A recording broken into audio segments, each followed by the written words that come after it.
Hey guys, Tyler here. So I just released the final part of my Star Trek The Next Generation retrospective series. In this most recent installment, I explored the themes, characterization, and lore contributions of TNG's final 3 seasons, seasons 5 through 7.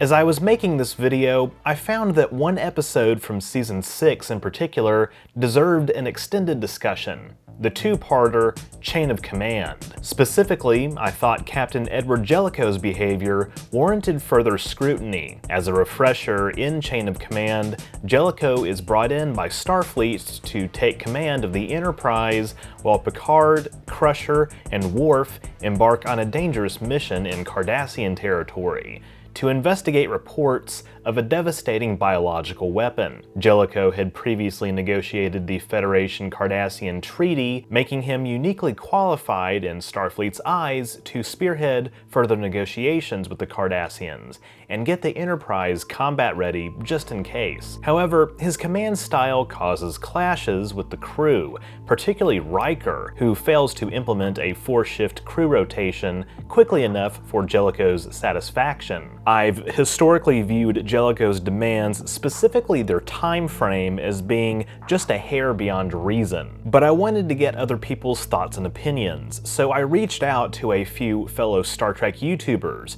to ask them the question, is Jellico overrated or overhated? Firstly, I asked my guests whether they believe Starfleet was correct to assign Captain Jellico to command the Enterprise in the given episodes. Keep in mind that while Jellico has experience negotiating the Federation-Cardassian Treaty, Captain Picard is effectively the Federation's top diplomat, being in command of the flagship. So, what does Trek YouTube think? Was Starfleet right to assign Captain Edward Jellico to the Enterprise D? I think there are two ways to look at this question. One, strategically. Jellico does have experience dealing with Cardassians, with negotiating Cardassian treaties, so in that respect, putting a person with experience with that particular civilization, it makes sense on paper. It's a bit difficult to judge if Starfleet was correct to send the Enterprise into negotiations, considering the scheme was tailor-made to lure Captain Picard. Saying this, Picard at any other time would have made a great choice, but he was indisposed, so Jellico was a good option. He had prior experience and everything. Also, setting things on the Enterprise does throw added weight by sending the flagship, as mentioned in the show. Based on what we know about Jellico, I think it makes perfect sense for Starfleet to assign him to the Enterprise in Chain of Command. While Picard is certainly an excellent diplomat, Jellico was specifically experienced with Cardassians, therefore I think he was the perfect fit for the mission. If Riker wasn't so allergic to promotion, perhaps Starfleet would have given the job to him. Was Starfleet in the right to reassign officers as they need? Yeah, Starfleet is a military-styled organization. Like, we've been taught over and over and over through the various series and movies that there are ranks and you follow orders from a commanding officer and captains, commanders, lieutenant commanders. It may not be an outright military, but it's styled and organized as a military-style organization. They can assign their officers wherever they want. I also asked my guests an admittedly more loaded question, whether they believed Jellico's tyrannical command style, my words, was conducive in the long term to a more productive work environment, or whether they believed the poor morale situation on the Enterprise was the only logical response to Jellico's demands. See, I don't think Jellico's command style really came anywhere close to being tyrannical.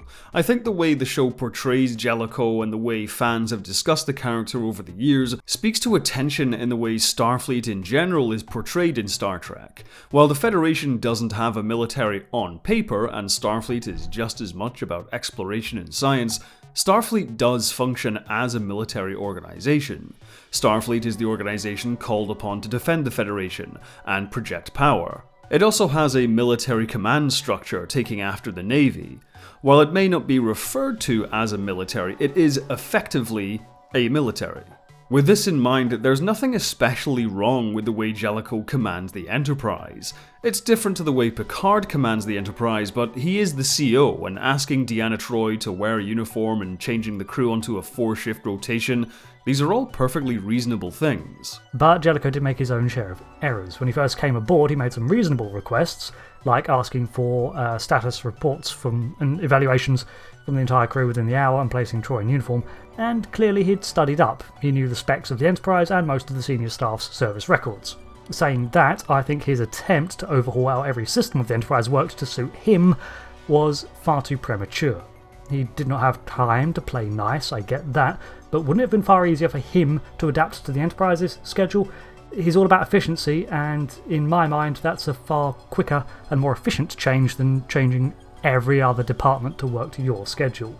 Saying that, his methods did improve Starship efficiency, but from the reports that Geordi was saying and the complaints he had, it sounded like that was a very short-term thing, more like a sprint and not a sustainable jog. I know there's been a movement within the Trekkie fandom over the past years to sort of argue that Jellico did nothing wrong, that the episode itself was sort of overplaying his antagonism to Riker in order to frame Riker, the character that we followed for 5-6 seasons to that point, as the correct character. Because we have an investment in Riker, we automatically side with Riker because he's a character that we love, versus Jellico. And if you actually look at Jellico's actions, he's actually not all that wrong. And to a degree, I do think that that is correct. I do think the episode slightly overframes Jellico as this unreasonable, asshole, antagonistic captain in order to sort of get our hero Riker to sort of have someone to play against throughout the episode, while we also see stuff going on with Picard.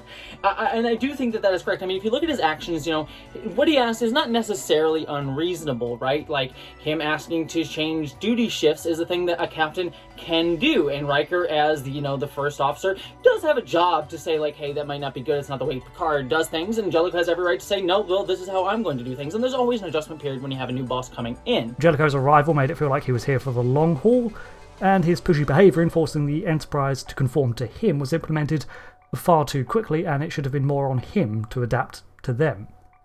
And he demanded Livingstone the fish be removed, and that's just not right. I think that Jellico is different than Captain Picard. Picard is more relaxed. He gives his people a little bit more space to figure things out, allows his officers to take the lead on things. Jellico's slightly different. I think he's probably more to the mean, or the norm. He's a little bit gruffer than Picard, a little more direct. He doesn't explain himself as readily. But I think partly that's Jellico's style, but also partly, you know, if Jellico had been permanently stationed as captain of the Enterprise, that the ship and the crew would have gotten used to his style, and he would have relaxed. Jellico would have relaxed, and I think they would have gotten along. I think it would have been a good work environment in the long run. I think that given how Jellico was assigned to the Enterprise, how Picard was assigned to some special ops mission, given all those circumstances, I think that everyone was in a higher state of stress than normal. I think on a slow day, Jellico would have been just fine as a captain. Given the situation, he did what he thought was best. He was brought onto the Enterprise to prepare them for possible conflict with the Cardassians while Picard was doing his sneaky clandestine stuff over there. And he was also told that he couldn't risk this mission. He had a set of things he had to do, and regardless of how he or the rest of the crew felt about this one individual, Picard, it really didn't matter in the grand scheme of the overall mission. And that's something that's hard for even the viewer to really grasp or feel good about. I mean, he's risking Picard's life for the greater good of the Federation, and he knows it. And that kind of makes him feel a little bit like a dick, but at the same time, it is kind of noble for somebody to have this reverence for Picard, be willing to let this happen for the good of all of the Federation. And it sucks, but it's also what his mission was. And we also have information he doesn't have, so it makes it a little harder for us as the viewer to want to sympathize with him when we see Picard being tortured and Jellico struggling to have conversations with the Cardassians without being angry. And on top of that, there's other things too that I think people sometimes don't talk about, but I think is also important, is that he demanded, he asked Deanna Troi to wear her uniform, which not only was in universe sort of a way to sort of highlight he sort of likes prim and properness on the Enterprise, but was also something that the actress Marina Sirtis really liked, because after that point she started wearing her Starfleet uniform in every episode, which is something that she hadn't been able to do. She was always wearing the skimpy, tight-fitting uniforms up until that point in the series, the sort of over-sexualization of her character specifically, but the general over-sexualization of women generally on Star Trek The Next Generation and throughout the rest of Star Trek in the 90s to that point and into the 2000s Star Trek Enterprise. So those elements of things are Jellico has every right to do, and actually did good in terms of the context of the story and also the meta text of what it did for characters like Marina Sirtis. I wonder perhaps if the writers were constrained by Gene Roddenberry's insistence that Starfleet never be portrayed in a negative light. There were absolutely ways to make Jellico look way worse than he did in the episode, to truly make him a tyrant. That's certainly the story they wanted to tell.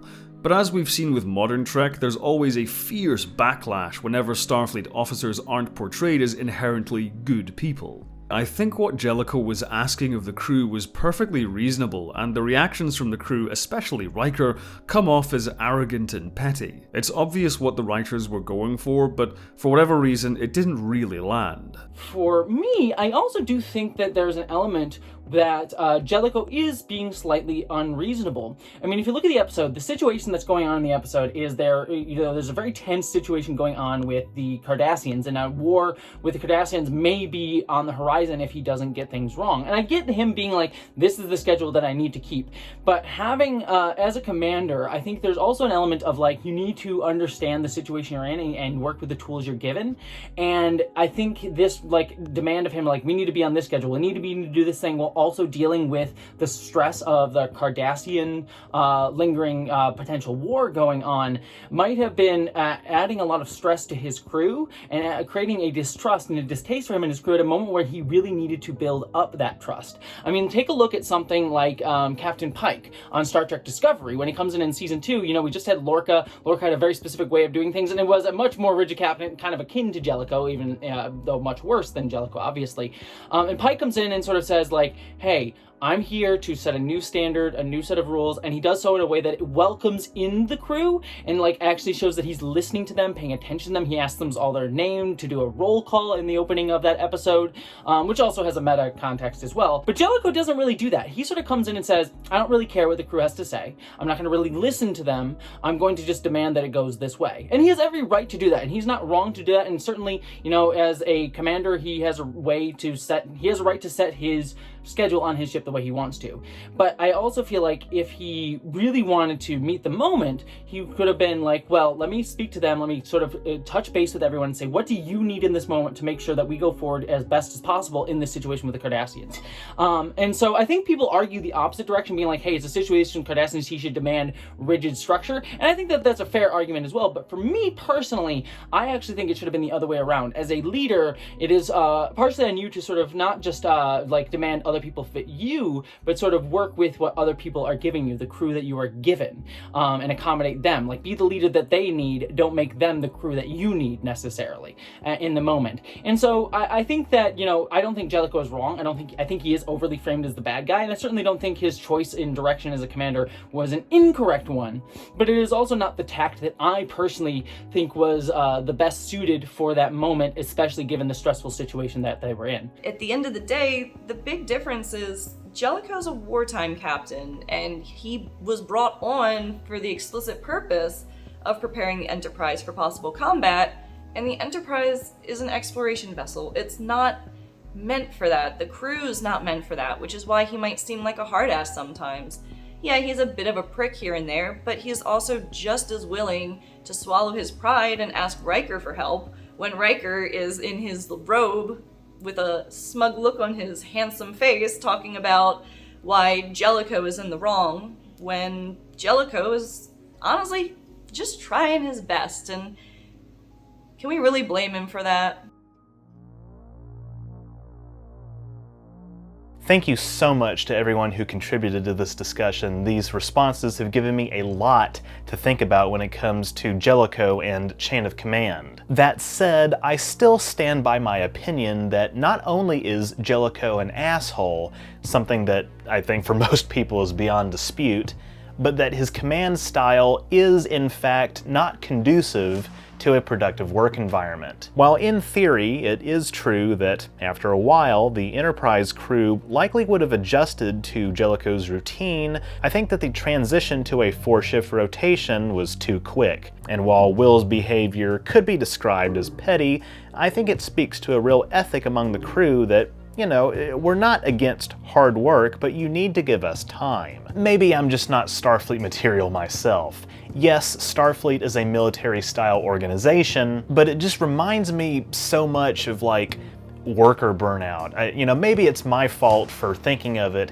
in those terms, but it's, you know, it's just that my experience working in the real world has colored my perception on this. It's kind of a problem with hierarchies, although sometimes you need hierarchies. I mean, you know, in war, soldiers have to follow orders, even though sometimes not following orders is the correct thing to do. And I know the socioeconomic context of their world is far different from our modern capitalist society, but yeah, that's just my perspective. I don't think that the crew's complaints are completely out of line. These aren't the complaints of spoiled children, these are professional adults who know what they're doing. At the very least, Jellico could have and should have communicated better with his crew. That said, like I mentioned in my retrospective video, I do credit Jellico with at least one positive action: finally putting Deanna Troi in a proper standard uniform. Again, she's a damn bridge officer. She should have always been in one. As for whether Starfleet was right to assign Jellico to the Enterprise for this mission,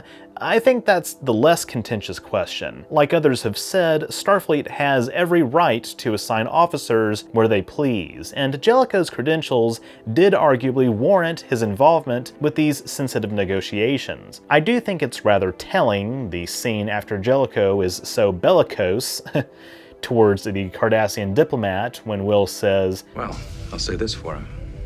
He's sure of himself." And Deanna says, "No, he's not."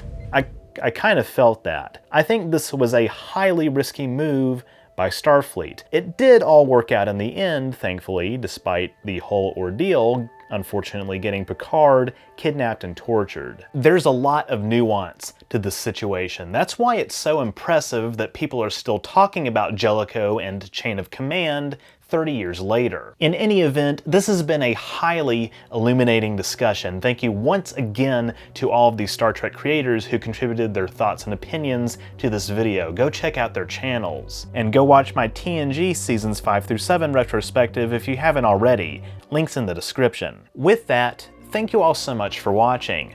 If you enjoyed this video, be sure to leave a thumbs up down below and don't forget to share it. That stuff really helps me out.